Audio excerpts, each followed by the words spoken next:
आशिका तामाङ होइन आशिका देवी भन्नुहोस् अहिले उहाँ चाहिँ बाजुरा जानुभएको छ 250 जनाको लागि लत्ता लुगा टोपीहरू जाडोको लागि चाहिने बच्चाहरूको लागि स्कुलको लागि उहाँ चाहिँ अहिले लुगा लिन गएका छन् भने उहाँलाई चाहिँ आशिका दिदी होइन आशिका देवी भनेर हामीले पुज्नुपर्छ।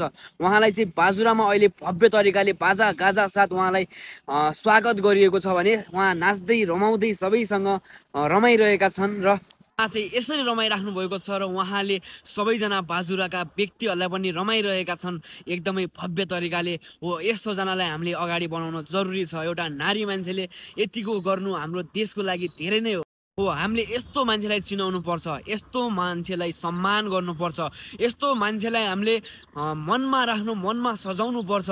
हामीले यो घुस खाने दलाली गर्नेलाई सपोर्ट गर्ने होइन हो यस्तो आशिका तामाङ दिदी जस्तो मान्छेलाई सपोर्ट गरेर अगाडि बढाउने हो। किनभने अन्य ठाउँमा पनि खुसी छाओस् खुसी ल्याओस् होइन। आशिका तामाङ दिदीले अहिले कति गर्नुभएको छ।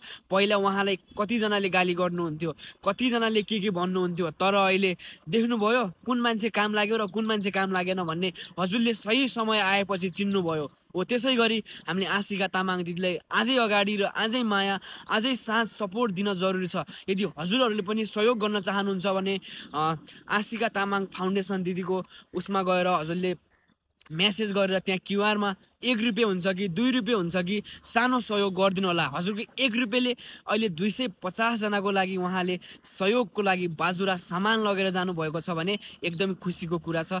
Big respect to you Ashika Tamang दिदी, लर्ड्स अफ लभ। यसरी नै हामी हजुरलाई माया साथ सपोर्ट दिनेछौँ। यसरी नै हजुर अगाडि बढ्नु होला। Big respect.